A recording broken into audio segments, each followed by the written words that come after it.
the birth of the first super empire. Tonight, try to imagine yourself standing in the silent desert of the ancient world. The night wind moves softly through the towering stone columns of Persepolis. Far away, the fires of distant caravans still flicker along the royal road, stretching thousands of kilometers across the empire. Messengers, merchants, and soldiers move quietly beneath the star-filled skies of ancient Persia, an empire once so vast that people of its time believed it could never truly fall. But perhaps what made the Persian Empire extraordinary was not only war, gold, or power. It was the way it viewed human beings. While many ancient empires ruled through fear and destruction, Persia attempted to build a world where dozens of peoples, languages, and religions could exist beneath a single authority. According to Carl Gustav Jung, every civilization reflects the human mind itself, and perhaps the Persian Empire became a giant collective dream of humanity, a dream of order rising from chaos, of immortality resisting time, and of the longing to build something greater than oneself. But like every dream, it eventually had to confront greed, decay, war, and the finite nature of all earthly power. Tonight, in this long and gentle journey, we will walk together through the golden palaces of Persepolis, the legendary Immortals' army, paradise gardens hidden within the desert, administrative systems centuries ahead of their time, and the psychological forces that transformed Persia into the first true superpower in human history. But this is not only the story of a vanished empire, it is also a story about how human beings organize the world, how power truly works, and how every civilization struggles against its deepest fear, the fear of being forgotten by time itself. Perhaps that is why history continues to fascinate us. Because when we look into ancient empires, we are also looking into ourselves, into ambition, fear, creativity, and the shadow that quietly lives within every human soul. So tonight, let the lights grow softer for a moment. Let your mind slow down like a caravan of camels crossing the Persian desert beneath the night sky. And together, let us step into a world where kings believed they were chosen by the gods, roads connected 3 continents, and stories asleep for more than 2,000 years are slowly awakening again within the darkness. Welcome back to Stories for Sleep, where we gently explore history, the universe, psychology, and the quietest depths of the human soul before sleep. If you enjoy peaceful journeys like this one, don't forget to subscribe and stay with us for the nights ahead. And now, take one slow breath. Close your eyes. Let the sound of the desert wind carry us backward through time to the Persian Empire, the first superpower that changed world history forever. The birth of the first super empire. In all of human history, very few moments changed the world as profoundly as the rise of the Persian Empire. Because before Persia, humanity was accustomed to smaller kingdoms, a single city, a wandering tribe, or a narrow land surrounded by mountains and desert. The ancient world resembled hundreds of isolated fires burning separately within the darkness of history. Each people spoke different languages, worshipped different gods, and often viewed outsiders as strangers or enemies. But then, somewhere across the dry highlands of ancient Iran, something unprecedented began to emerge. A dream larger than every kingdom before it. An empire that did not merely wish to rule a city, but sought to connect the entire known world. According to Jung, every civilization reflects a hidden longing inside the collective unconscious of humanity. And perhaps the Persian Empire represented that longing, the desire to transform chaos into order. If we imagine the ancient world before Persia, we see endless wars, fragile borders, peoples suspicious of one another, and kingdoms that often survived only until a king died. Humanity had not yet truly discovered whether a shared world could even exist. But Persia attempted exactly that. And strangely enough, they almost succeeded. The empire stretched from the Mediterranean to the Indus River, from Egypt to the cold mountains of Central Asia. Today, those distances appear as simple lines on a map, but in the ancient world, such scale was almost unimaginable. It was like trying to hold many skies beneath a single sun. According to Jung, human beings carried two opposing desires within themselves: the desire for individual freedom and the desire to belong to something greater than themselves. The Persian Empire existed precisely between those two forces.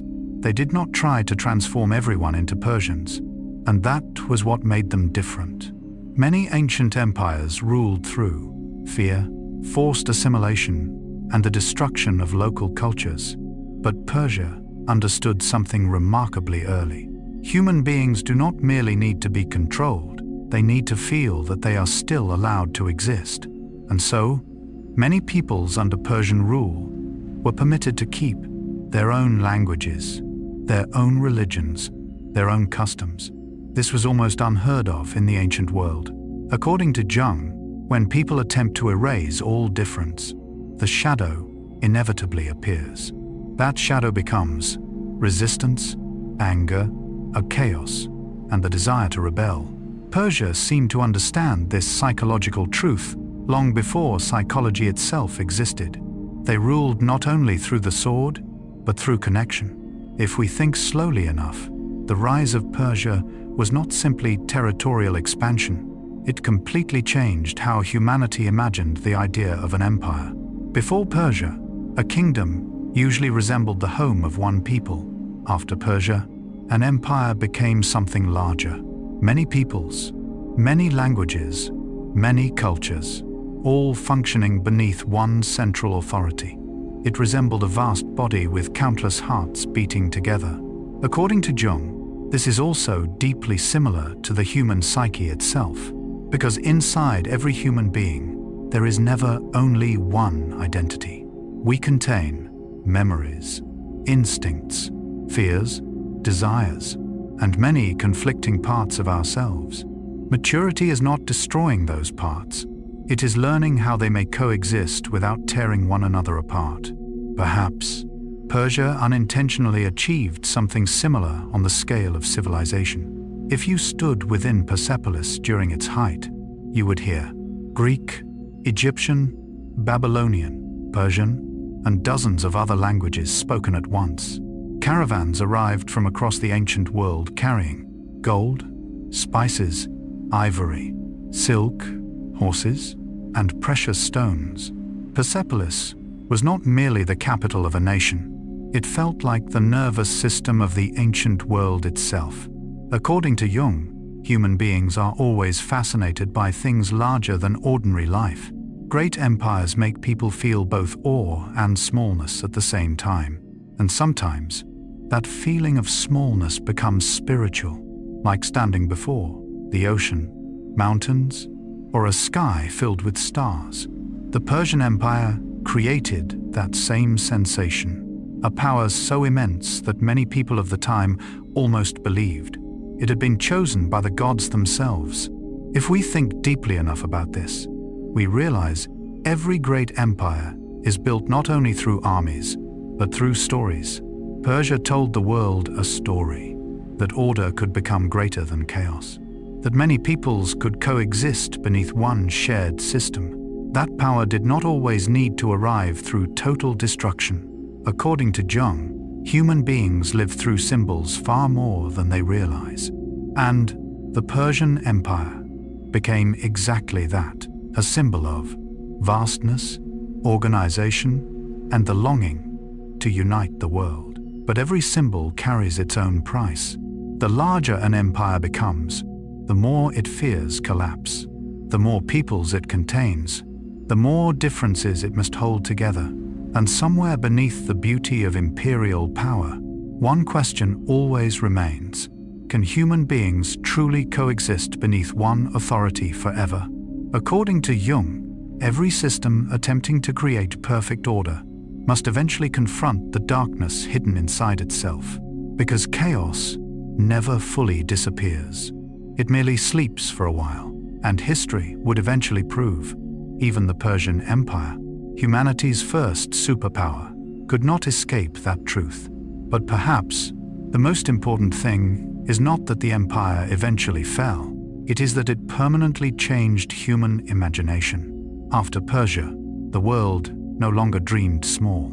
Later empires, the Roman Empire, the Byzantine Empire, the Ottoman Empire, and even modern superpowers, all carried somewhere within them the lingering echo of the ancient Persian dream, the dream of a world connected through law, roads, trade, and centralized power.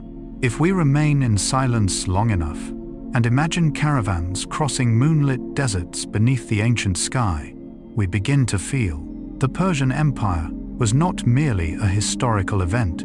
It was the moment humanity first attempted to transform the world into a shared structure, a collective dream both magnificent and fragile. And perhaps that is why, thousands of years later, the name Persia still fascinates us, because somewhere deep within the human soul, we still long for what that empire once promised, that amidst the chaos of this vast world, perhaps it is still possible to connect many differences beneath the same sky. Cyrus the Great, the conqueror through tolerance. What made Cyrus the Great so different in human history was not simply the number of lands he conquered, it was that he understood something very few ancient rulers ever truly understood. Human beings can be subdued through fear, but they become truly loyal only when they feel they are treated as human beings. In the ancient world, power usually arrived alongside fire, blood, and cities reduced to ruins. Many kings believed that terror was the fastest way to preserve an empire.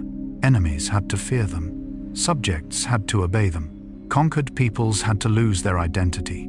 That was almost the normal law of ancient power. But somewhere within the vast lands of Persia, Cyrus appeared almost like an exception to history itself. According to Carl Gustav Jung, history sometimes changes not because of military strength, but because a single person emerges with a completely different understanding of human nature.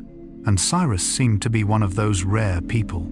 If we imagine Babylon on the night before its conquest, we see a gigantic city, towering walls, shining temples, crowded marketplaces, and thousands of people living behind gates believed to be impregnable. Babylon was not merely a city, it was a symbol of power itself, a symbol that made many peoples feel both awe and despair. In ancient history, when a great city fell, what usually followed was looting, destruction, slaughter, and the enslavement of its people. But Cyrus entered Babylon almost without destroying it. Today, this may sound ordinary, but to the ancient world, it was nearly revolutionary. According to Jung, human beings often respond to fear through the desire for total control, and so many rulers believed, if you want stability, you must make people afraid. But Cyrus seemed to perceive something deeper, that a vast empire could never survive for long. If every people inside it lived in hatred, he did not merely want victory, he wanted acceptance. And those are two entirely different things.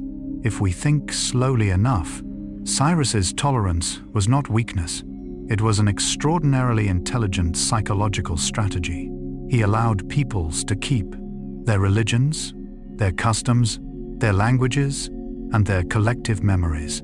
And this created something even stronger than fear, loyalty. According to Jung, every human being carries a deep need, the need to have their existence recognized. When a civilization attempts to erase another people completely, the shadow begins to form. That shadow becomes resistance, of resentment, and the silent desire for rebellion. Cyrus avoided this. He did not try to turn everyone into Persians. He allowed them to remain themselves. And that is precisely why his empire became far more stable than many empires built entirely upon terror. If we imagine the exiled Jewish people, after years away from their homeland, they were suddenly allowed to return, not because they won a rebellion, not because they achieved military victory, but because a foreign king permitted it, in an ancient world filled with violence. Such an act almost carried a rare softness. According to Jung, human beings do not only remember who was stronger than them, they remember who allowed them to keep their dignity. Perhaps that is why the name of Cyrus survived so long in the memory of many peoples, not merely as a conqueror, but as a ruler who could see human beings beyond war itself. If we think deeply enough about this, we realize every empire must eventually choose between two paths. 1. To rule through fear. 2. To rule through stability and meaning. Cyrus chose the second path, and that is what made him different. According to Jung, mature power is not power that destroys everything unlike itself. It is power strong enough that it no longer needs to constantly prove itself through cruelty. Perhaps Cyrus understood this intuitively. If you stood within the Persian palace during his reign, you would see envoys arriving from Babylon, Egypt, Lydia, Judea, and countless other lands. Each people carried their own language, their own clothing, their own gods. A typical empire might have viewed such differences as threats, but Persia under Cyrus viewed them as things capable of coexisting. According to Jung, this resembles the psychology of a mature human being. A mature person does not try to eliminate every conflicting part within themselves. They learn to accept, balance, and allow many parts of themselves to exist together. Perhaps Cyrus achieved something similar on the scale of history. If we think about the Cyrus cylinder, the famous clay cylinder inscribed in cuneiform, it begins to feel almost astonishing. More than 2,000 years ago, a king declared the restoration of freedom to many peoples, the rebuilding of temples, and the right for displaced communities to return home. Today, many consider it one of the earliest symbols associated with human rights. Of course, Cyrus was still an ancient king. He still built an empire through war. He still expanded territory through armies. But somewhere within that style of rule, a new idea was beginning to emerge, that power did not necessarily need to be tied to total destruction. According to Jung, every civilization reflects the psychological state of its age, and perhaps Cyrus appeared at precisely the moment humanity began to understand. Lasting stability requires more than fear. It requires trust, order, and a sense of justice. If you stood beneath the ancient Persian night sky, you would see caravans moving silently through the desert. They belonged to many different peoples, yet they traveled beneath the same empire that almost resembles one of history's great collective dreams. The dream that different human beings might coexist beneath a shared system, even if imperfect, even if fragile, even if every empire eventually falls. According to Jung, every collective dream leaves traces within the unconscious memory of history, and Cyrus left behind a very unusual trace. He gave power, perhaps for the first time, the shape of tolerance, stability, and a gentler form of order, not perfect, but different. If we think deeply enough, perhaps the reason humanity remembers Cyrus after thousands of years is not because he once ruled vast territories. Many larger empires have disappeared from memory. What people remember is how he treated the conquered. According to Jung, human beings are not remembered only for the power they possessed, but for the feeling they left inside the souls of others. And somewhere amid the dust of ancient history, Cyrus left behind a very rare feeling, that even in an age of conquest and war, there once lived a king who believed loyalty could be built through justice, and an empire could become stronger when it allowed people the right to remain themselves. An unprecedented multicultural empire. One of the strangest things about the Persian Empire was that it did not try to turn everyone into Persians. In human history, this was almost rare, because most empires, once they became powerful enough, began believing that true strength came from sameness. One language, one religion, one way of life, one unified identity. kings often feared difference.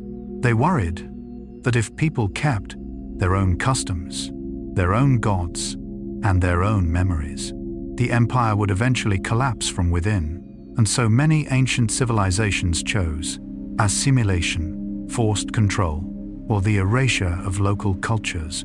But Persia followed a different path, a gentler path, and perhaps a deeper one as well. According to Jung, human beings carry a profound need, the need to remain themselves, not only as individuals, but also as communities. A people possesses a collective soul, just as an individual possesses an unconscious mind. It exists within language, mythology, ritual, memory, and the stories a community tells about itself. Persia seemed to understand this. If we imagine the empire at its height, we would see Egyptians still praying within their ancient temples, Babylonians still writing in cuneiform, Jewish communities preserving their faith, Central Asian peoples still living according to ancestral traditions. The Persian Empire did not attempt to erase those differences, and that almost made the empire resemble a miniature world more than a normal nation. According to Jung, psychological maturity does not mean forcing every part of oneself to become identical. It means learning how many different parts may coexist in balance. Perhaps Persia unintentionally applied this principle to history itself. If we think slowly enough, this was incredibly difficult, because the larger an empire becomes, the more it fears chaos. And fear often leads toward extreme control. But the Persians understood something remarkably intelligent. Human beings may obey through fear for a short time, but they become truly loyal only when they feel their identity is respected. That is the enormous difference between a conquered territory and a people who willingly accept belonging to an empire. According to Jung, everything excessively suppressed eventually returns in the form of the shadow, a people forced to forget their language, their religion, their memory, will begin nurturing rebellion in silence. Persia avoided this. They did not require everyone to become the same. They only required taxes, peace, and loyalty to the imperial center. It sounds simple, but to the ancient world, it was almost revolutionary. If you stood upon the royal road of Persia on an ancient afternoon, you would see Egyptian merchants, Median warriors, Babylonian scholars, Greek travelers, and caravans arriving from India, all passing beneath the same imperial system. They differed in almost every imaginable way, yet they still existed within one political structure. It resembled a vast collective dream of humanity, the dream that difference does not necessarily lead to mutual destruction. According to Jung, human beings always live between two opposing desires, the desire to belong and the desire to preserve individuality. When a system forces people to completely abandon themselves, resistance begins forming within the unconscious. Persia seemed to understand this intuitively. They allowed peoples to speak their own languages, worship their own gods, live according to local laws, so long as the empire remained stable. Perhaps that was the secret behind Persia's remarkable longevity compared to empires built entirely upon fear. If we think deeply enough about this, we realize Persia was not truly attempting to create sameness. It was creating order, and those are entirely different things. Sameness usually requires erasing difference, but mature order allows many differences to coexist within one larger structure. According to Jung, a healthy soul is not a soul containing only light. It is a place where light, darkness, instinct, reason, weakness, and strength may coexist without destroying one another. Perhaps the Persian Empire functioned in exactly that way, a vast empire, yet one that did not try to force absolute uniformity upon everything. If we imagine Persepolis during ceremonial festivals, we would see delegations from across the world entering the palace. Each people carried different clothing, different gifts, different hairstyles, different styles and traditions. And interestingly, Persian relief carvings did not try to make them look identical, quite the opposite. The Persians carved these peoples with their differences clearly visible, almost as if the empire itself wished to say, "We rule many different peoples, and that diversity is part of our greatness." According to Jung, human beings are deeply attracted to systems capable of containing diversity without collapsing, because somewhere deep within the mind, we know we ourselves are such worlds. No one possesses only one identity. We are strong, yet fragile, logical, yet emotional, desiring freedom, yet longing to belong. Perhaps that is why the story of Persia still feels strangely familiar to modern people. If we study world history, many empires collapsed because they attempted to force excessive sameness upon humanity. But Persia understood, completely controlling the human soul is almost impossible, and so they chose a gentler path, allowing difference to survive, so long as the larger order remained stable. According to Jung, this is also how human beings achieve inner balance, not by destroying every conflicting part within themselves, but by learning how to live alongside them. If we stand silently beneath the ancient Persian sky, we begin to feel that empire was not built only through armies or gold. It was built upon a deep understanding of human psychology, that every people wishes to be recognized, every community wishes its memory to survive, and every human being needs to feel they have not been erased from the world.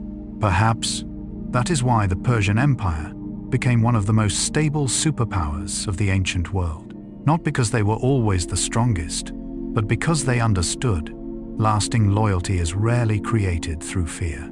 It is created when people feel they may still remain themselves, even while living beneath a power far larger than they are. And perhaps that is the gentlest lesson Persia left behind for history, that sometimes a world does not require everyone to become identical in order to live peacefully. It only requires a structure vast enough for many differences to coexist beneath the same sky.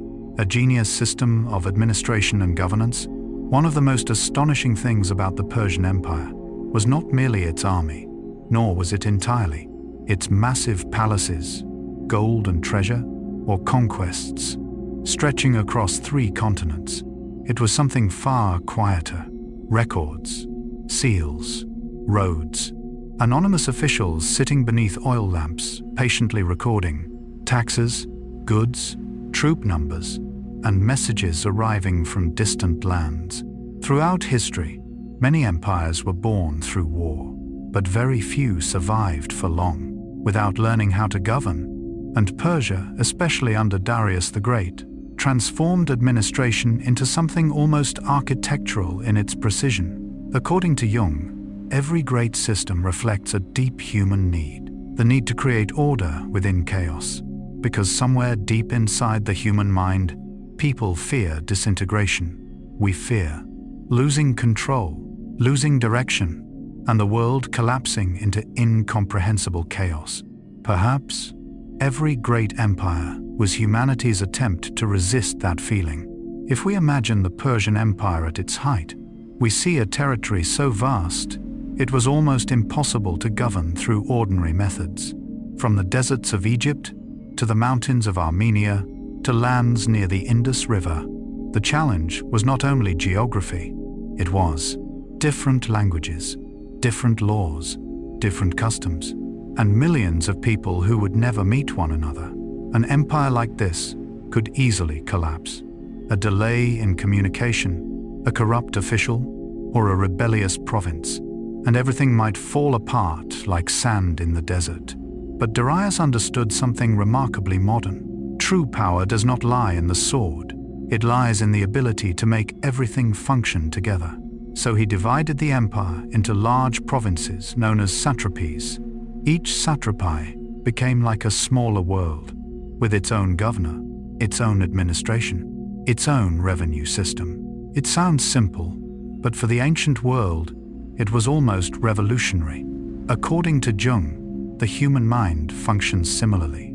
A person cannot control their entire inner life all at once. We organize it into memories, emotions, instincts, reason, responsibilities, and unconscious parts. Without structure, the mind falls into chaos. Perhaps the Persian Empire itself resembled a giant mind attempting to maintain balance. If we think slowly enough, the true genius was not merely dividing the provinces, it was how the king still maintained control. The satraps possessed enormous authority, but they were never fully independent. Above them always existed the eyes of the empire. The Persians called them the king's eyes and ears. Secret inspectors traveled across the empire, checking records, monitoring finances, observing loyalty. No one knew exactly when they would appear, and this created a powerful psychological feeling. The king seemed present everywhere. According to Jung, human beings change their behavior when they feel observed, not only by other people, but by conscience, morality, or inner images of authority. Perhaps the Persian system was powerful not only because of its armies, but because it made people feel the empire could always see them. If we imagine messages racing across the royal road, we begin to understand. Persia controlled territory not through distance, but through the speed of information. News from frontier regions could reach the center faster than in almost any empire before it. Orders moved continuously. Records were preserved. Taxes were calculated. Today, this sounds ordinary, but in the ancient world, it was almost like the nervous system of a gigantic living organism. According to Jung, every living system requires connection, feedback, and awareness of what is happening within itself. Without that, chaos silently spreads. The Persian Empire survived for so long partly because it understood power cannot rely only upon military glory. It also requires paperwork, messengers, taxes, and people quietly working behind the splendor of kings. There is something strangely beautiful in that idea, that a vast empire is not sustained only by grand moments. It survives through thousands of small actions repeated every day. According to Jung, human life works the same way. We often believe life changes through dramatic events, but what truly prevents a person from collapsing is often small routines, stability, and the quiet structures of daily life. Persia survived through those silent structures as well. If you stood inside an ancient Persian administrative office, you would not see the glory of battlefields. Only clay tablets, seals, numbers, and officials recording information beneath soft firelight. Yet that place was the true heart of the empire.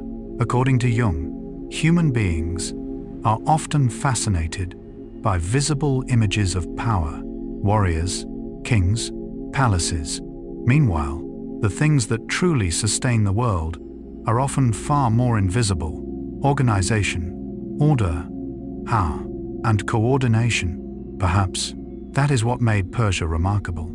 They understood. Lasting power requires more than conquest.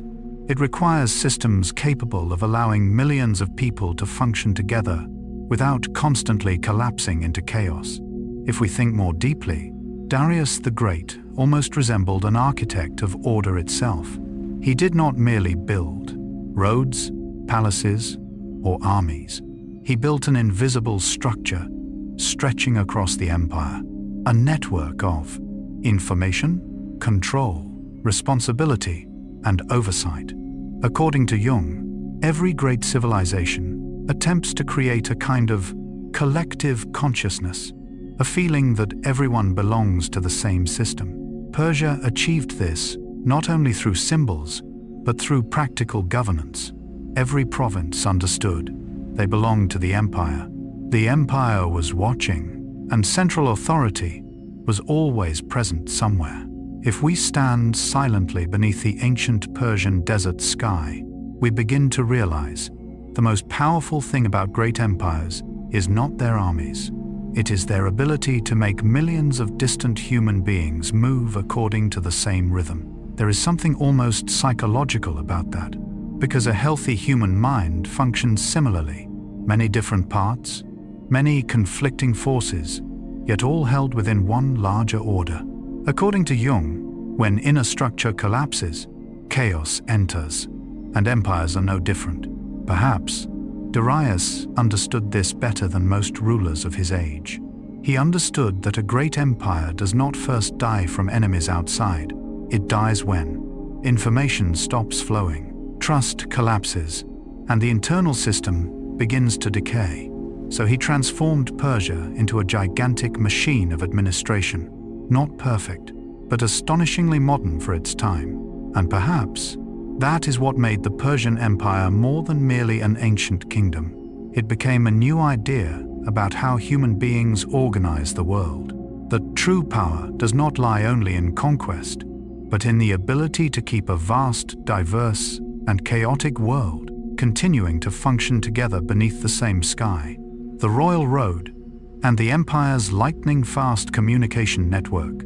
A true empire is not built from walls. It is built from roads, because no matter how vast a king's army may be, if information cannot move, if orders arrive too late, if distance grows larger than power itself, then every empire will eventually collapse like sand scattered across the desert wind. And the Persians understood this very early. Perhaps they were among the first civilizations to truly understand that space is not controlled only through war, but through speed. According to Carl Gustav Jung, human beings have always feared distance, not only geographical distance, but also the distance between people, between rulers and the ruled, between thought and action, between loneliness and connection. Perhaps every great civilization is an attempt to shorten those distances, and the Royal Road of Persia, the Royal Road itself, became the perfect symbol of that desire. If we imagine the ancient world, travel was slow, dangerous, and almost impossible to predict. Deserts, mountains, bandits, sandstorms. The distance between two cities could feel like the distance between two separate worlds. A vast empire could easily die from silence, because when the center can no longer hear the frontier, chaos begins quietly growing somewhere in the dark. But Persia refused to allow that.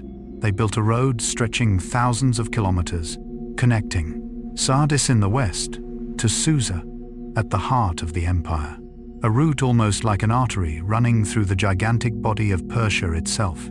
According to Jung, every living organism requires a nervous system in order to survive. Without signals, the body loses coordination. Without communication, consciousness itself begins to fragment. Perhaps the Royal Road was the nervous system of the Persian Empire. If you stood upon that road during an ancient evening, you would see dust rising beneath galloping horses, couriers racing through the night, relay stations glowing with firelight in the desert, and messengers who almost never stopped moving. Horses were changed constantly at relay stations. An exhausted rider would hand the message to another, and the information continued racing through darkness. Today, this may sound almost ordinary, but in the ancient world, it was nearly miraculous. According to the historian Herodotus, nothing could stop the Persian couriers. Not rain, not snow, not the darkness of night. That statement later inspired many modern postal systems, but somewhere beneath that efficiency, there was something deeply human, a vast empire struggling to keep all its parts speaking to one another. According to Jung, human beings cannot remain psychologically healthy in complete isolation. The soul needs connection. Somewhere inside us, a part of the mind always longs to be heard, to receive response, to feel connected to something larger than itself. Perhaps the Persian Empire survived so long, partly because it understood that instinct politically. If we think slowly enough, the Royal Road was not merely transportation infrastructure. It was a declaration that this empire would not allow distance to destroy its unity. News could travel faster than ever before. Orders could cross mountains and deserts. Armies could appear in places once thought impossibly distant from the center. According to Jung, true power does not lie in possession. It lies in maintaining connection. A human being disconnected from their inner world falls into chaos. An empire disconnected from its provinces does the same. Perhaps every great system survives only through its ability to keep its internal parts communicating with one another. If we imagine a letter leaving the Persian capital, it would travel through red deserts, wheat fields, frozen mountain passes, and cities filled with different languages. Yet no matter how far it traveled, it still belonged to the same system. There is something almost philosophical about that image, that human beings may live in completely different ways and still remain connected through invisible roads. According to Jung, the collective unconscious of humanity functions much like a network. Symbols, dreams, and myths travel between civilizations, like messages moving along the royal road. No one is ever completely isolated. Perhaps that is what roads have always symbolized, the possibility of overcoming loneliness. If you stood at a relay station during a Persian desert night, you would see a small fire burning within endless darkness. One horse has just arrived. Another immediately departs. The message is never allowed to sleep, because somewhere very far away, a governor is waiting for orders.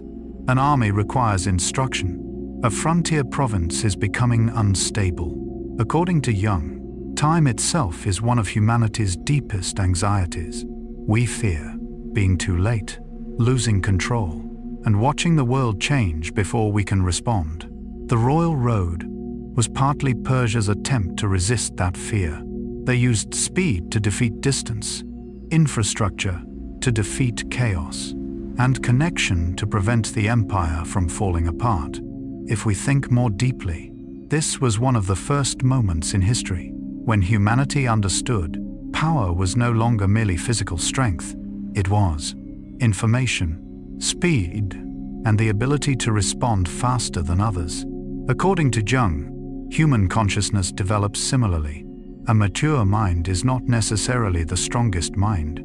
It is the mind capable of awareness, response, and connecting its different inner parts quickly enough to avoid being overwhelmed by chaos. Perhaps the Persian Empire unintentionally built a physical version of that psychological principle. If we look from the imagined sky of history, the Royal Road almost resembles glowing veins stretching through the darkness of the ancient world, connecting person to person, ihas, city to city, power to frontier. And somewhere beneath all of this, it reflects a profound truth about humanity, that every great civilization survives through connection. Without connection, everything begins to disintegrate. According to Jung, what causes the deepest human suffering is not merely hardship, but separation from other people, from community, from meaning itself. Perhaps Persia's roads existed because of that hidden psychological truth. A vast empire did not wish to feel divided against itself. If we stand silently long enough, we begin to feel. The Royal Road was not merely a transportation system, it was a symbol of an age, when humanity first truly attempted to connect the world. Not perfectly, not peacefully in every way, but with enormous ambition and strangely beautiful, because somewhere within the sound of horse hooves, echoing through the desert night, there is something very similar to the human heart itself, always trying to overcome distance, always searching for a path toward others, and always fearing the long silence between lonely souls wandering through this immense world. Trade, currency, and enormous wealth. Every great empire eventually must answer a deeply human question. How can millions of strangers learn to trust one another? Because war may expand territory, but only trade can make a vast world begin moving together. And the Persians understood this very early. They understood that an empire could not survive through armies alone. It required goods, the flow of wealth, exchange, and the feeling that every land belonged to one connected system. According to Jung, human beings do not live only through food or power. We live through value, and money, at a deeper psychological level, is a collective symbol of trust. A coin has value only when millions of people agree to believe in it. Perhaps that is what made the Persian gold daric so extraordinary.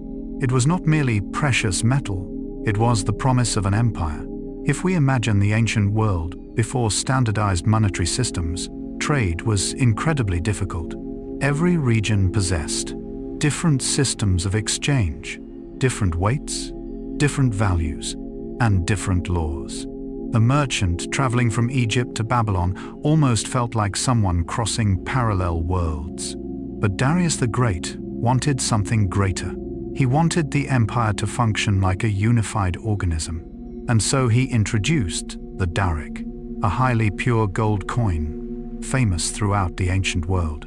According to Jung, every civilization requires symbols in order to maintain psychological cohesion, and money is one of the strongest symbols humanity has ever created, because it allows people to trust strangers, exchange value, and feel they belong to the same invisible system. If we think slowly enough, a coin is actually something almost miraculous.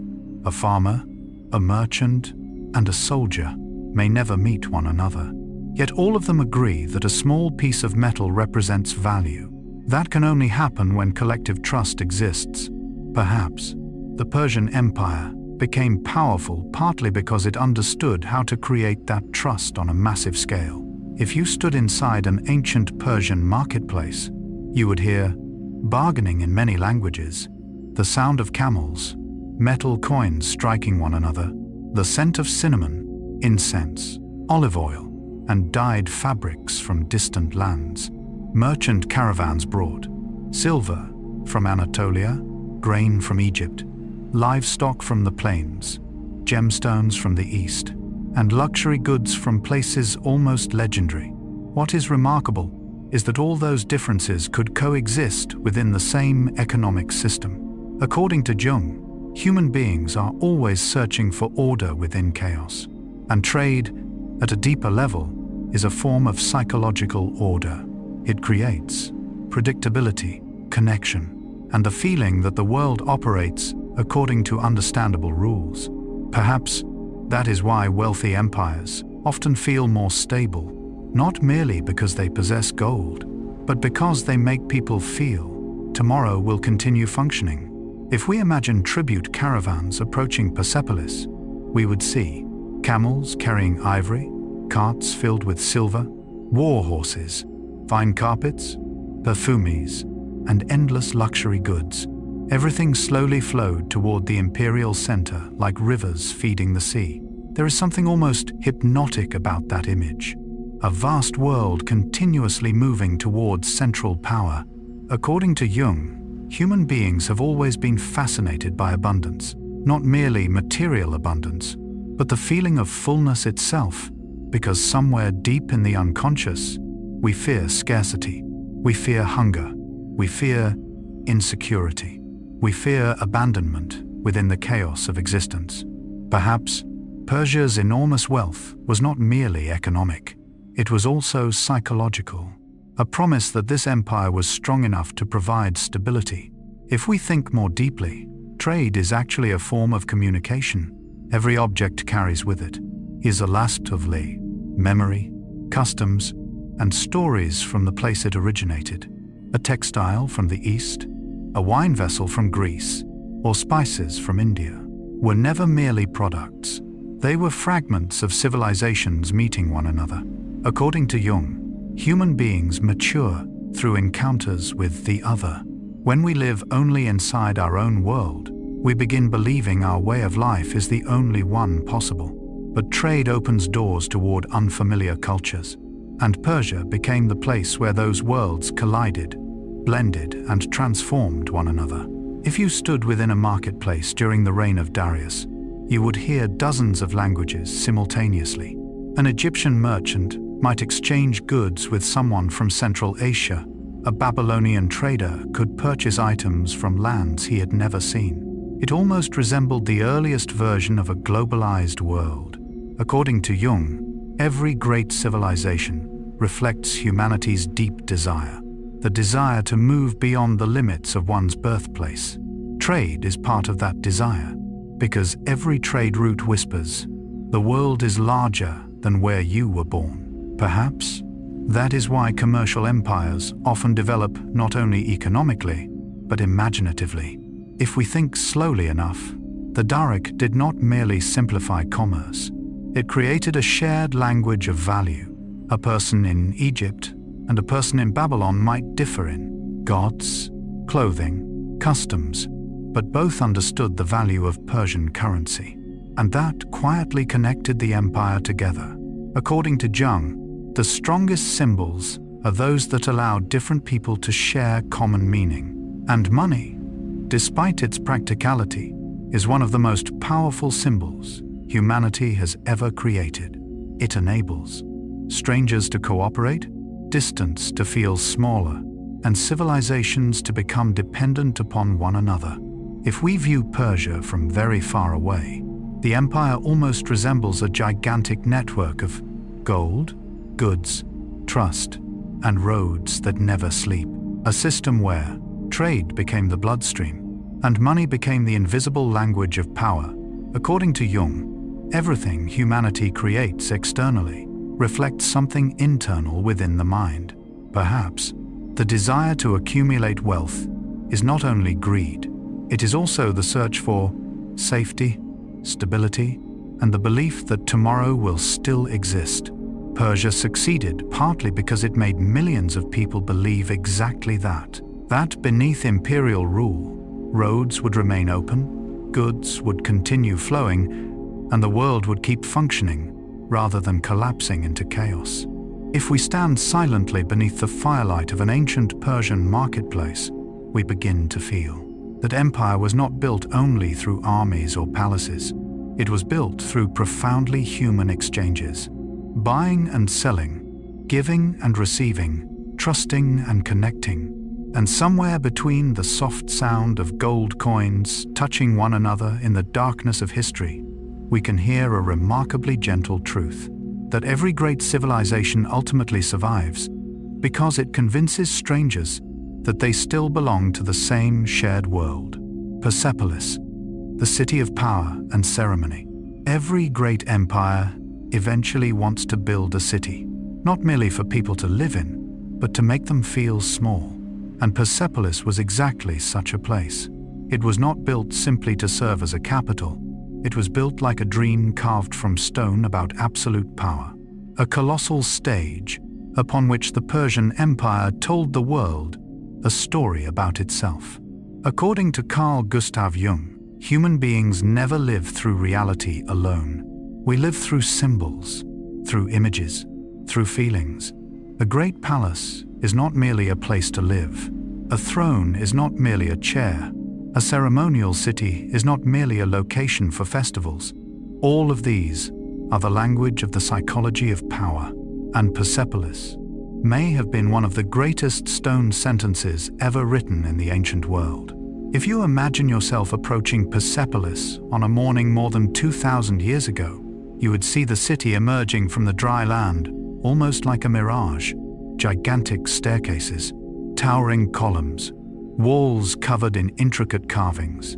Sunlight reflecting against the stone made the entire place seem almost like a world beyond ordinary humanity. And that was precisely its purpose. Persepolis was designed to overwhelm, to make ambassadors, merchants, and visitors from across the ancient world arrive, and immediately feel they were standing before something greater than themselves. According to Jung, human beings are always drawn toward things that make us feel both awe and smallness at the same time. We feel it when standing before the ocean, mountains, a sky full of stars, or structures too vast for our imagination to fully contain. That feeling is both frightening and strangely close to the spiritual. Perhaps every empire wishes to create that sensation, because when people feel small before power, They more easily believe that power is somehow natural. If we think slowly enough, Persepolis was not merely architecture. It was psychology built from stone. Everything within that city was carefully designed to send a message. The towering columns said, "This empire exists beyond ordinary scale." The enormous halls declared, "This power can contain the world itself." The long and gradual staircases forced visitors to ascend slowly, almost ritually, in silence. According to Jung, ritual exists to create psychological transformation. When someone entered Persepolis, they no longer felt they were inside the ordinary world. They entered the world of power itself. If we imagine delegations arriving from Egypt, Babylon, Lydia, India, and Central Asia, we would see them carrying gold, ivory, silk, spices, and endless ceremonial gifts. But the important thing was not merely the objects, it was the image. Those processions became part of a gigantic political performance. According to Jung, human beings are influenced not only by words, we are shaped by repeated images, and Persepolis continuously repeated the same image. All nations moving toward the Persian king. The relief carvings on its walls display this almost everywhere. Different peoples, different hair, different clothing, different skin tones, all advancing in perfect order to present tribute.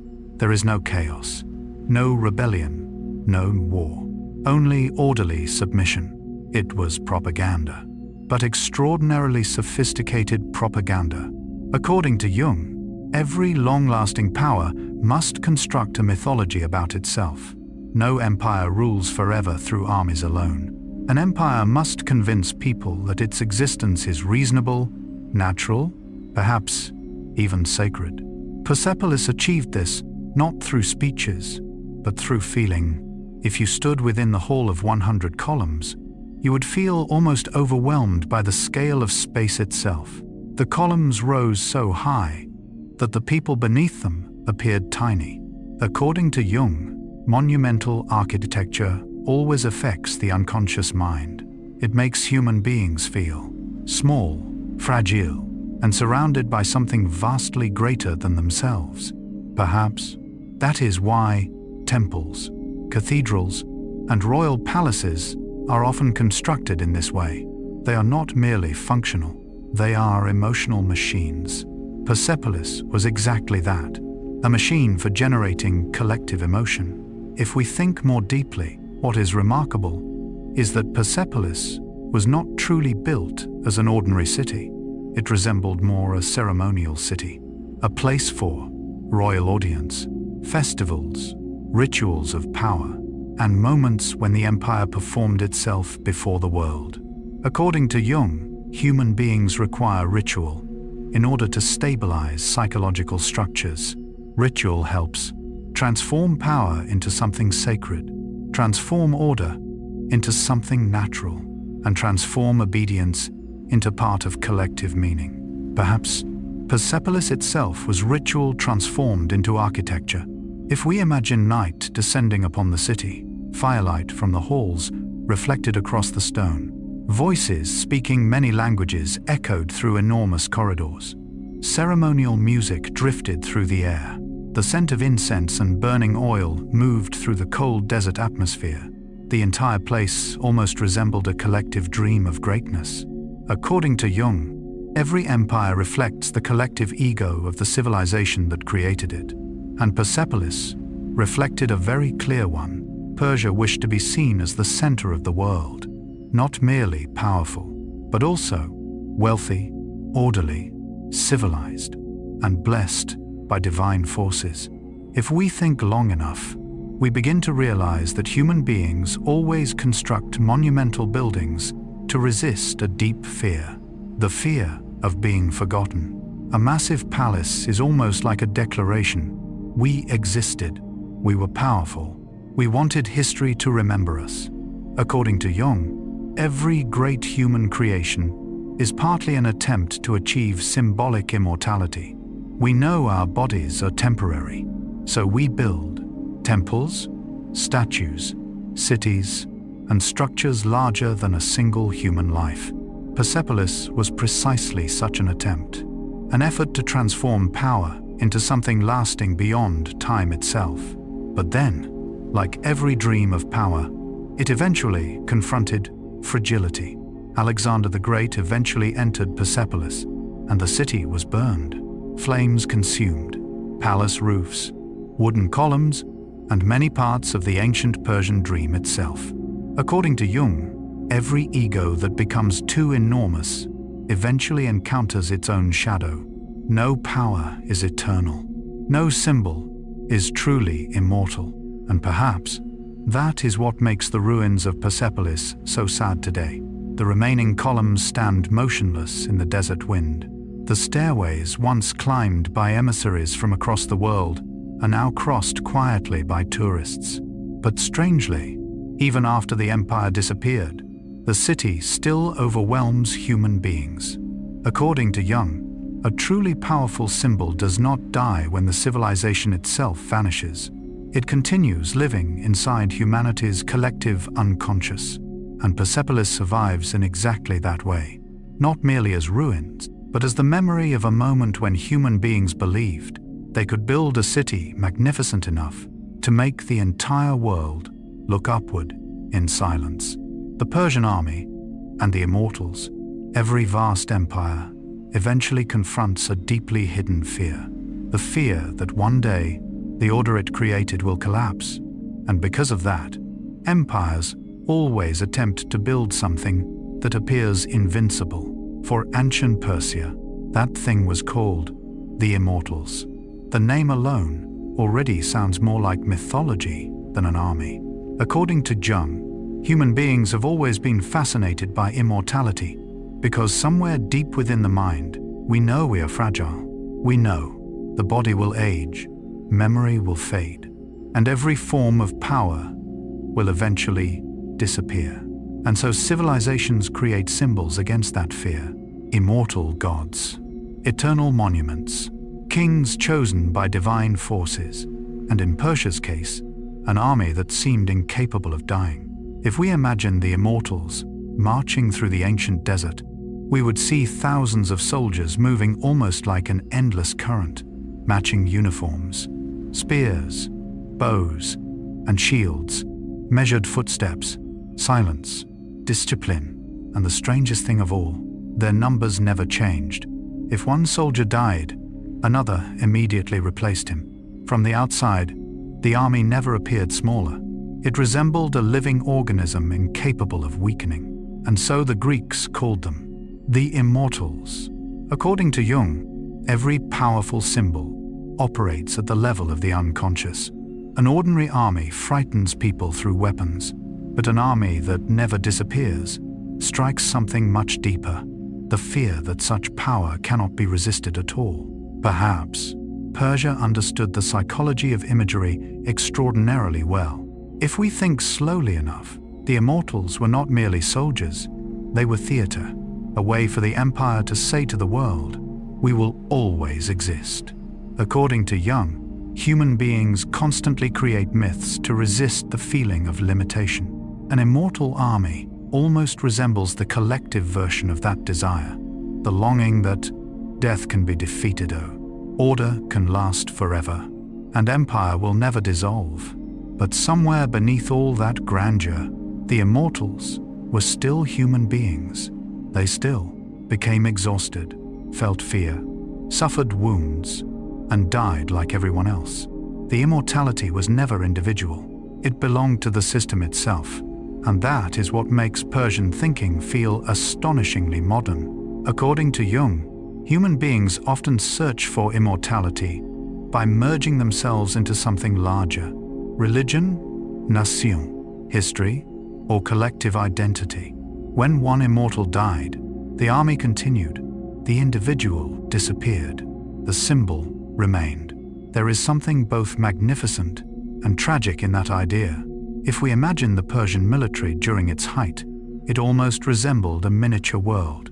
Soldiers came from Asia, Africa, Europe, many languages, many skin tones, many customs.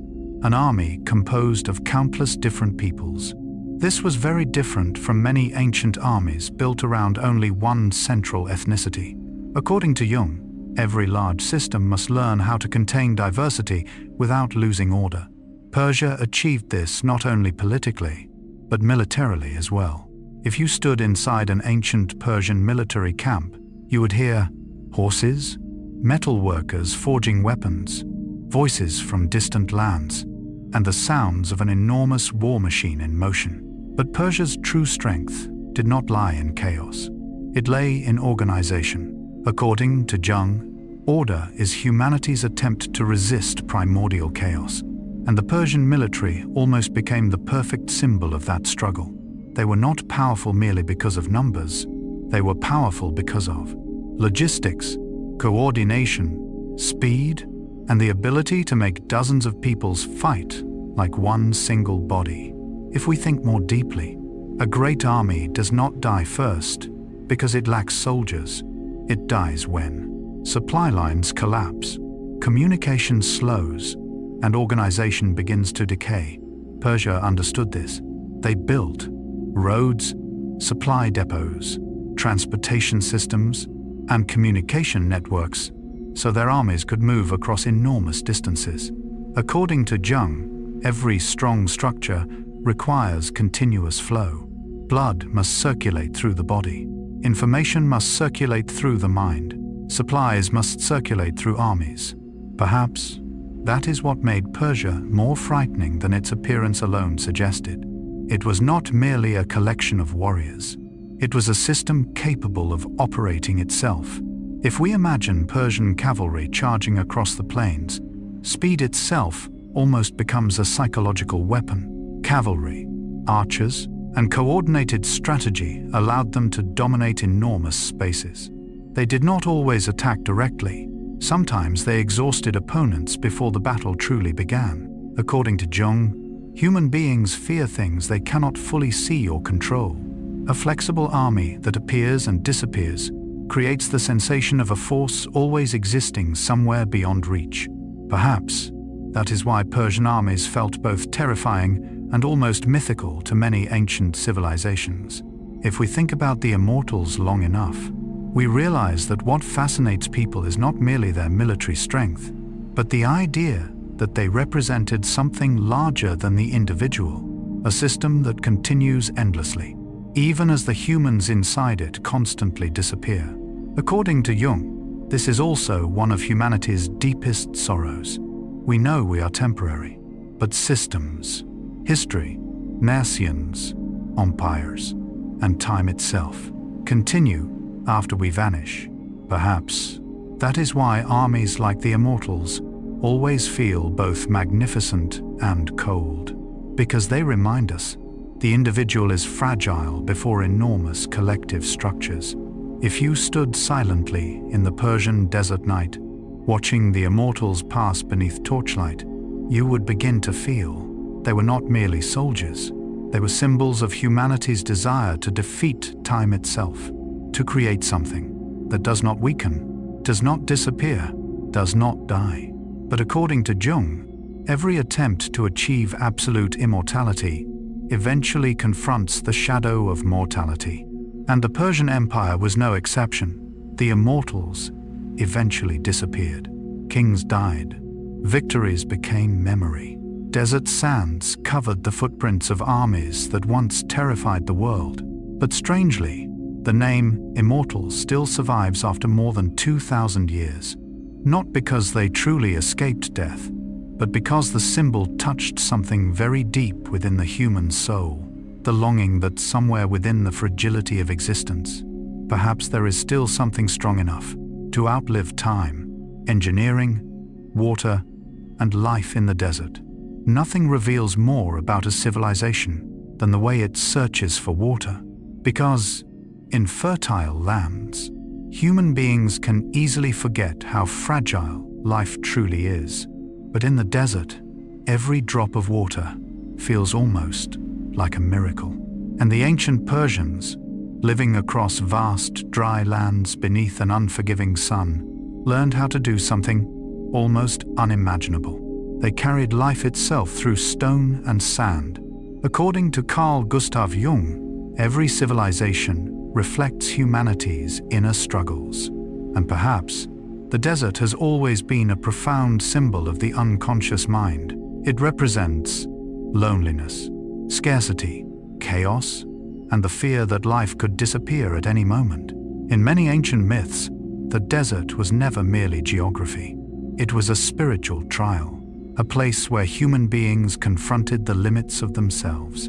So when the Persians brought water into those barren lands, they were not only conquering nature, they were creating order within chaos. And perhaps that is one of humanity's deepest instincts. If we imagine an ancient Persian desert landscape, we would see cracked earth, scorching winds crossing dry hills, and silence stretching endlessly toward the horizon. In such a world, water was not simply a resource. It was life itself. Without water, no cities, no harvests, no trade, no empire. The Persians understood this deeply, and so they created the Qanat, an extraordinary underground water system running silently beneath the earth. According to Jung, human beings constantly try to bring the light of consciousness into dark and chaotic places. The Qanat almost resembles that impulse in physical form. Hidden tunnels dug deep underground, guiding water from distant mountains toward dry settlements. Not glamorous, not magnificent like palaces, but it was these invisible tunnels that truly kept the empire alive. If we think slowly enough, there is something profoundly beautiful about that image. Water moving through darkness beneath the earth, quietly nourishing life above. According to Jung, the human unconscious resembles underground water. We rarely see it directly, yet it quietly nourishes emotions, dreams, memories, and everything that makes us human. Perhaps that is why water has always carried such spiritual meaning throughout human history. If you stood beside an ancient Qanat at dusk, you might hear the soft sound of water flowing beneath the ground. That sound almost makes the desert feel gentle. Those hidden streams, irrigated fields, sustained crops, and allowed cities to continue existing. A vast empire like Persia could not survive through military victories alone. It required the ability to sustain life every single day. According to Jung, maturity is not merely conquering the world. It is learning how to care for fragile things within ourselves. Perhaps the Persians did something similar with the desert. They did not try to destroy nature. They learned how to cooperate with it. If we imagine Persian cities surrounded by cool green gardens, we begin to understand why those gardens mattered so deeply. In a dry land, a garden is not merely beautiful. It almost becomes sacred. Water flowing through narrow channels, trees casting shade, the scent of flowers moving through the hot air. The entire place almost resembles another world hidden inside the desert. According to Jung, human beings constantly create images of paradise as a response to fear, chaos, and mortality. And the Persian garden became exactly such an image. It is no coincidence that many scholars believe the word paradise may come from an ancient Persian term describing enclosed royal gardens. Paradise, a place with water, greenery, order, and beauty. Perhaps, for people living beside deserts, that truly was heaven. If we think more deeply, Persian gardens were not merely places of relaxation, they were symbols of power, because the ability to bring life into barren land almost resembled divine authority. According to Jung, every great power seeks to prove it can overcome chaos. A garden in the middle of the desert silently says exactly that. It says, we are strong enough to create life where only death should exist. If you stood inside a royal Persian garden, you would notice everything arranged with almost perfect balance. Symmetrical waterways, carefully ordered trees, harmonious pathways. Nothing felt accidental. According to Jung, human beings often search for symmetry and structure when trying to resist inner anxiety. External order calms internal chaos. Perhaps that is why these gardens produced such powerful feelings of peace. They made people feel the world could still remain harmonious.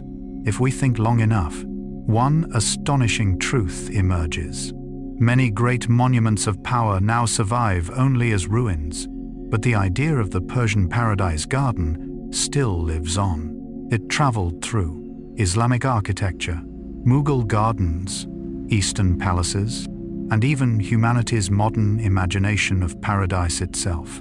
According to Jung, symbols touching the deepest needs of the soul never truly disappear, and the garden within the desert is clearly one of those symbols, because somewhere deep within ourselves, every human being longs for peace, shade, clean water, and the feeling of being protected from the harshness of the world. From a distance, the Persian Empire almost resembles a vast attempt to bring order and life into places that seemed impossible to sustain, not only through armies, but through engineering, water, trees, and patient understanding of nature itself.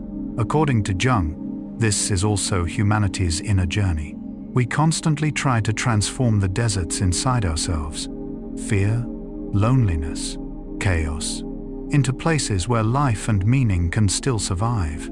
Perhaps that is why the story of the Quianat and the Persian gardens continues to move us thousands of years later, because they remind us, even in the driest places, human beings still try to guide water there, still try to create shade, still try to plant a small garden against the emptiness of the world. And somewhere beneath the quiet sound of water flowing through the ancient desert underground, we may feel a very gentle truth, that the greatest civilizations are remembered not only for war or power, but for their ability to bring life, beauty, and hope to places where nothing seemed capable of blooming. Women, court life, and the hidden nature of power. When people think about ancient empires, they usually remember only kings, warriors, its wars, and grand conquests. But real power does not always live on the battlefield. Sometimes it exists inside quiet rooms behind palace walls, in a glance exchanged during ritual, a gift presented at the perfect moment, the sound of silk brushing stone floors, or a gentle sentence capable of changing the fate of an entire court. And in the ancient Persian Empire, the royal court was exactly such a world where power rarely appeared in brutal form. It moved through ceremony, beauty, control, and invisible relationships between human beings. According to Jung, every society contains two layers of power, one visible, armies, laws, thrones, and one invisible, emotions, symbols, desires, psychological influence. Perhaps the Persian court was where these two worlds met. If we imagine walking into an ancient Persian palace, we would not immediately feel war. We would feel control, wide corridors, the scent of burning incense drifting softly through the air, light reflecting from gold and gemstones, garments designed with almost impossible perfection. Every gesture carried meaning. Every silence felt calculated. According to Jung, human beings use ritual to create psychological structure. Ritual makes the world feel ordered. And inside the Persian court, ritual almost became a language of power. If we look more deeply, we discover that royal Persian women were far from invisible. Many possessed land, wealth, workers, and enormous economic influence. Some even held significant political power within court life. Quietly, this makes Persia different from many simplified images of the ancient world. According to Jung, every civilization reflects a balance between psychological archetypes, masculine authority, and feminine energy. Jung described part of this through the idea of the anima, the intuitive, emotional, and softer dimension, existing even within rigid structures of power. Perhaps that is why royal courts always carry such strong feminine energy, because power cannot survive through violence alone. It also requires attraction, beauty, symbolism, and the ability to shape human emotion. If we imagine royal Persian women, we see they were not merely figures standing beside kings. They were part of the architecture of power itself. A marriage could transform political alliances. A gift could create loyalty. A banquet could quietly decide the future of entire provinces. According to Jung, human beings are rarely influenced through logic alone. We are shaped by atmosphere, feeling, and emotional symbolism we often do not consciously notice. The Persian court understood this almost perfectly. If you stood within a royal banquet hall, you would see gold shimmering in firelight, wine poured slowly into ceremonial cups, music moving softly through the air, and magnificent garments flowing like living ritual. But beneath all that beauty, everything remained political. Who sat closest to the king? Who received gifts? Who was acknowledged?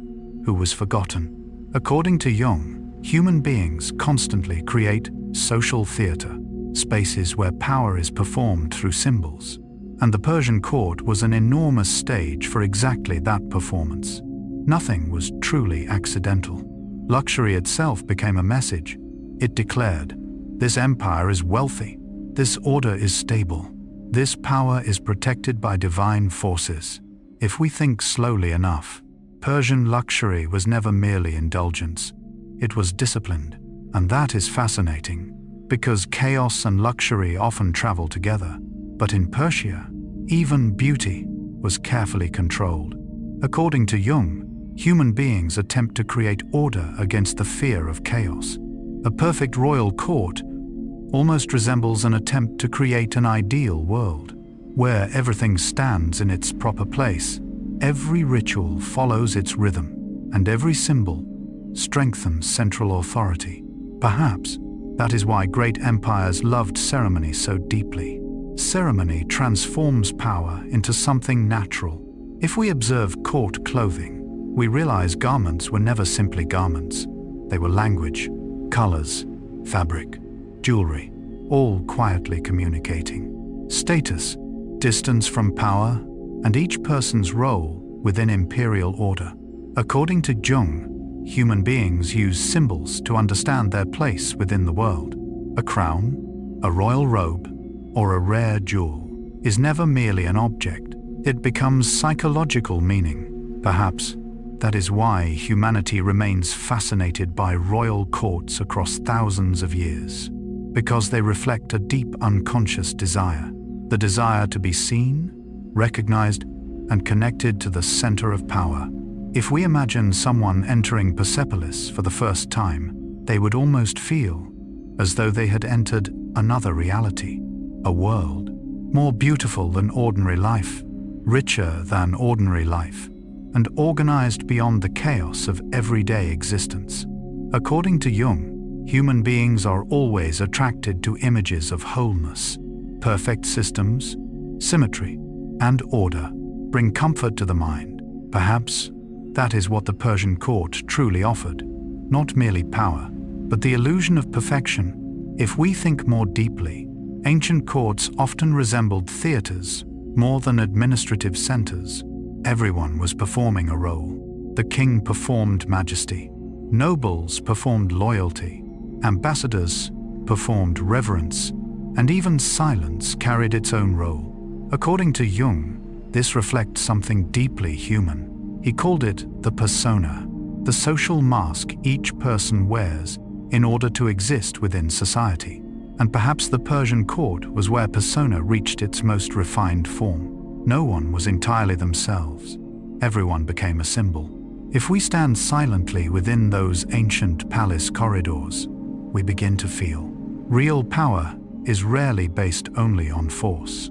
It is the ability to create a symbolic world so powerful that people willingly step into their roles within it. And perhaps that was the greatest secret of the Persian court. They understood an empire cannot survive through fear alone. It also requires beauty, ritual, emotion, and collective dreams of greatness. According to Jung, every civilization ultimately reflects the human soul itself.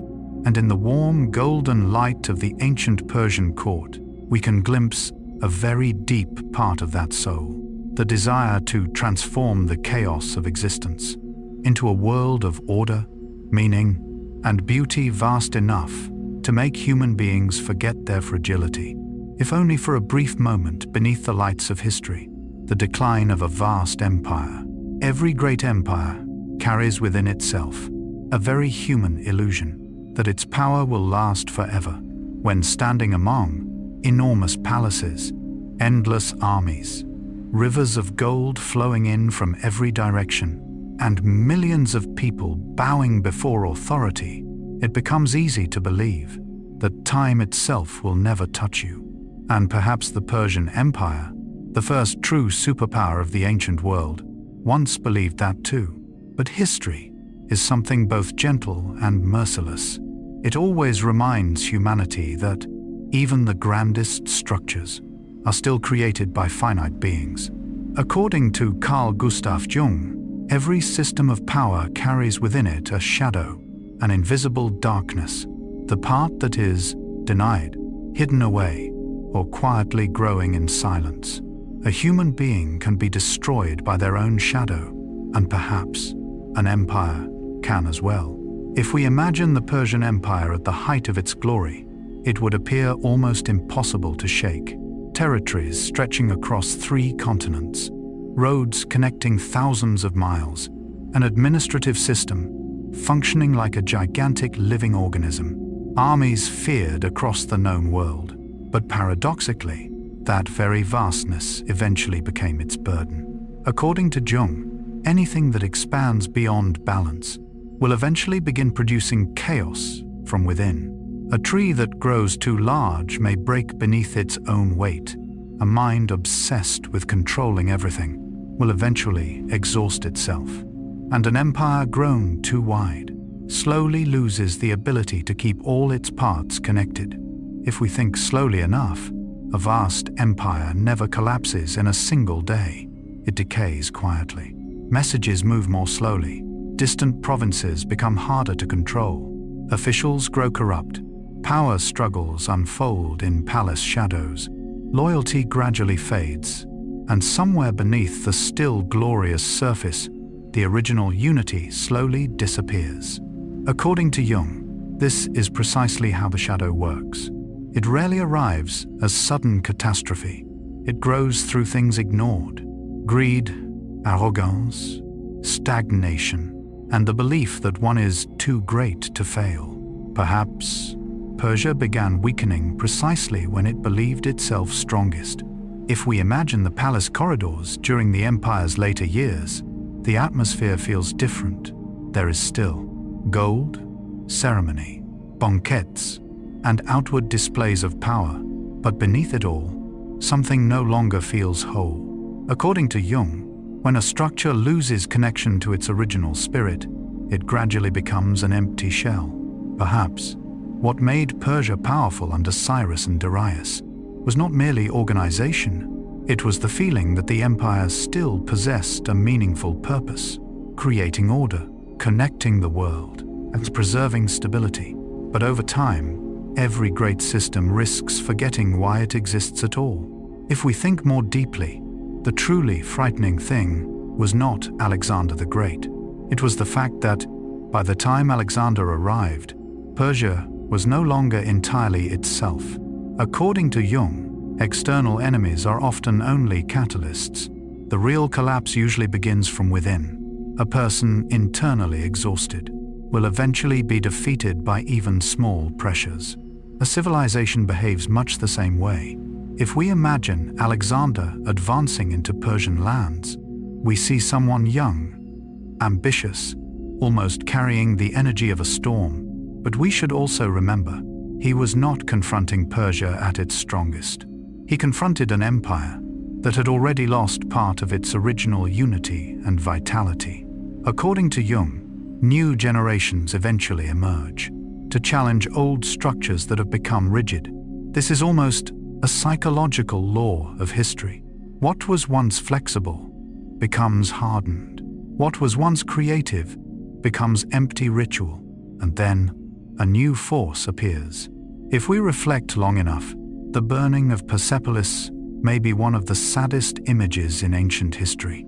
Flames consuming wooden roofs, palace halls, and the grand chambers that once astonished the world. Red firelight reflecting against walls that had symbolized eternal power. According to Jung, fire often symbolizes destruction, but also transformation. One age ending, so another may begin. Perhaps Persepolis burned not merely as military defeat, but as the moment history quietly whispered, "Nothing is eternal." If we stood within the city during its final night, we might almost feel the sorrow of a civilization, watching its own dream become ash. Hallways, once filled with ritual, now echoing only with collapsing wood. Reliefs depicting tribute-bearing nations still remaining upon the walls, while the empire behind them disappears. According to Jung, this is an experience every human being must eventually face. The realization that the ego is not immortal, power is not immortal, and every structure we build is finite. Perhaps that is why the fall of empires affects people so deeply, because somewhere beneath history, we recognize ourselves. If we think more deeply, every person builds their own empire. Reputation, career, wealth, identity. We try creating stability against time. But according to Jung, if we ignore our shadow, arrogance, fear, greed, and inner chaos, then those very forces will eventually destroy the structures we create. Perhaps Persia simply reflected that truth on a massive scale. If you stand silently among the ruins of Persepolis today, desert winds move through the remaining columns. There are no longer kings, banquets, or immortal armies, only stone, sand, and memory. Yet strangely, there is something peaceful in that ruin. According to Jung, true maturity begins when human beings accept finitude. When we understand, everything changes, every power fades, every civilization eventually becomes history. Perhaps that is the final lesson of the Persian Empire, that greatness does not lie in lasting forever, but in the fact that, for a brief moment within the endless flow of history, human beings once built roads across deserts, created paradise gardens, connected many peoples, and tried to transform chaos into order. And although the empire eventually collapsed, the dream it left behind continues living somewhere within humanity's imagination, because perhaps every civilization is ultimately a deeply human attempt, a fragile yet beautiful effort to resist time before becoming dust within history itself. Final message. What remains after an empire? Every empire ultimately leaves behind the same question. Not, how powerful was it? But, what remains? After all, power disappears because time, in its quiet way, always defeats everything. It passes over. Palaces, once glowing with gold, thrones before which millions once bowed, and armies that once shook the world, and eventually, everything becomes silent. The Persian Empire was no exception. Today, if you stand among the ruins of Persepolis, you will no longer hear hoofbeats, royal ceremonies, or music echoing through vast halls. There is only desert wind, ancient stone, and sunlight slowly moving across broken columns. Yet strangely, something still remains alive there. Not visible, not taking the shape of an empire anymore, but still present somewhere within the modern world. According to Jung, human beings do not completely disappear when their bodies vanish into history. We continue through symbols, ideas, memories, and the psychological structures we leave behind. Perhaps civilizations are the same. If we think slowly enough, it becomes fascinating to realize that many things we consider normal today were shaped partly by empires that died thousands of years ago. Persia left behind provincial administration systems, trade networks, ideas of cultural tolerance, and methods of governing large populations. those ideas continued moving silently through history, from Persia to Alexander to Rome, through Islamic empires, and eventually into the foundations of many modern states. According to Jung, truly powerful ideas rarely die with the people who create them. They enter the collective unconscious, then reappear in new forms. Perhaps that is the only real immortality humanity can achieve. If we imagine a Persian king walking through the halls of Persepolis, he probably believed power lived in gold, armies, and monumental walls. But thousands of years later, most of those things are gone. What remains instead are invisible ideas. According to Jung, this is one of humanity's deepest paradoxes.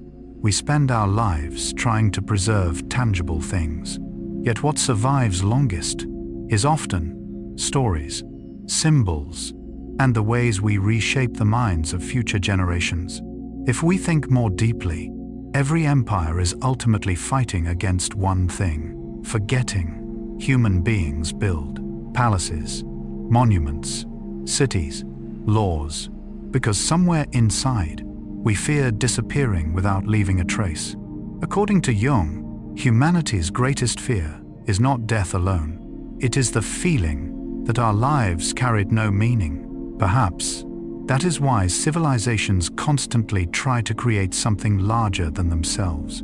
Persia did the same. If we stand among ancient ruins today, we realize the empire no longer exists. Yet the way humanity understands power, governance, and social organization still carries traces of it. According to Jung, every civilization leaves behind a layer of memory within humanity's psychological history, and Persia clearly left a very deep one. If we think about language, even many modern images and concepts still carry shadows of ancient Persia.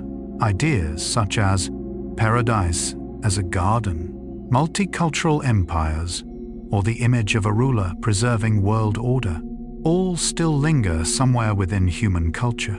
According to Jung, symbols possess a strange kind of life. They survive time, war, and the collapse of material things. Perhaps that is why, even though Persepolis burned long ago, the Persian dream never entirely disappeared. If we think long enough, history begins feeling less like separate events and more like a river. No empire completely vanishes. It flows into whatever comes afterward. Part of Persia still survives within law, architecture, systems of state organization, and humanity's imagination of global power. According to Jung, personal memory works similarly. We do not preserve the past unchanged. We absorb it, and it quietly becomes part of us. Perhaps humanity does the same with history itself. If you stand silently in the desert, where Persepolis once existed, wind passes through ancient stone, and somewhere within that moment, you almost feel the fragility of all power. Kings once considered nearly divine are now only names inside history books. Palaces once overflowing with treasure have become shadows beneath the sun. According to Jung, this is a truth human beings often try to avoid. Everything material eventually disappears. Yet strangely, that is not entirely sad, because if everything lasted forever, perhaps nothing would feel truly precious. It is finitude that makes civilizations moving. If we think more deeply, Persia left behind not only lessons about power, but lessons about time itself. That wars pass, empires pass, and even the greatest cities eventually become ruins. But what human beings build within, minds, culture, and collective imagination, may survive longer than stone. According to Jung, that is why art, symbolism, and ideas matter so deeply. They are humanity's way of continuing to exist after material things vanish. Perhaps Persia's true legacy never lay in gold or armies, but in the fact that it changed the way humanity understood organization, power, and the possibility that many different peoples could exist within a shared system. If we think gently enough, Every person resembles a small empire. We build memories, relationships, work, dreams, and somewhere inside, we all hope some part of us will remain after time passes.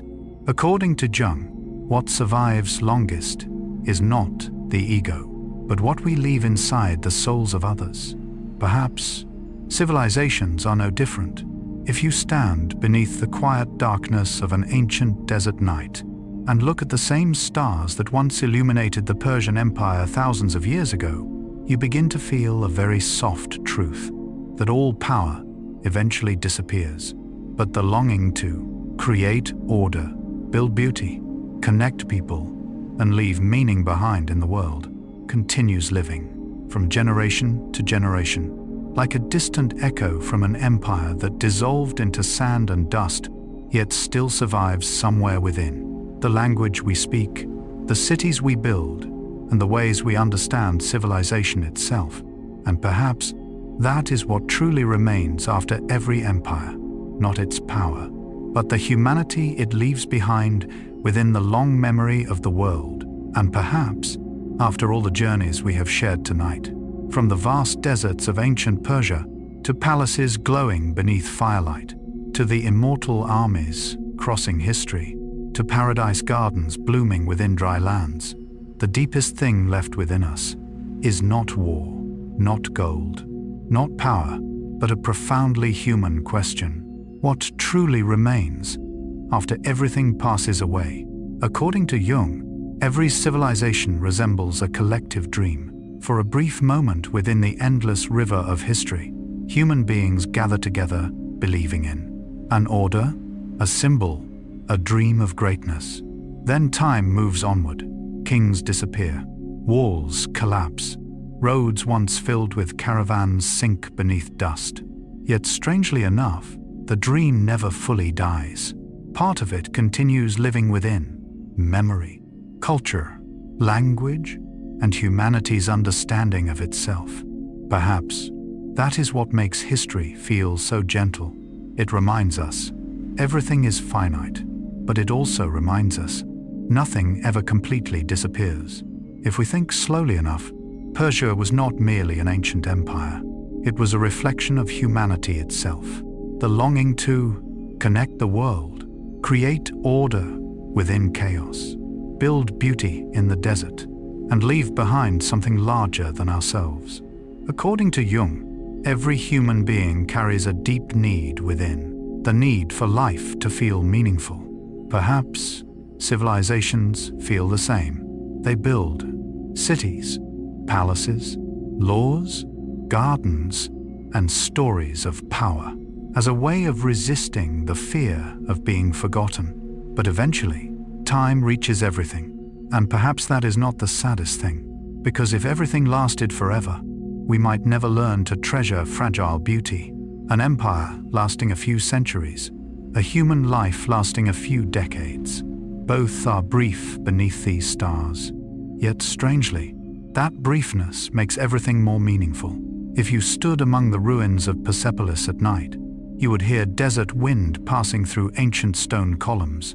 The same sky, the same stars that once illuminated Cyrus the Great, Darius, Persian soldiers, merchants, and ordinary people who lived, loved, hoped, and then faded into history.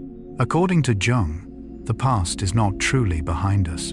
It lives inside us, within the symbols we love, the way we organize society, and the dreams we continue pursuing. Perhaps that is why history moves human beings so deeply, because somewhere among dead empires, we see our own lives reflected. We also build. We also try to leave traces behind. We also hope some part of ourselves will be remembered. But perhaps what matters most is not how long we exist. It is what we create during the brief time we are here. A little order, a little beauty, a little kindness, a small garden within the desert of life. According to Jung, true maturity begins when human beings accept impermanence. And within that impermanence, we learn how to live more gently. Perhaps That is the final lesson Persia leaves behind. That power fades. Walls collapse. Kings once considered immortal become names within history books. But what is built through wisdom, imagination, and the longing to connect human beings can survive long after an empire disappears.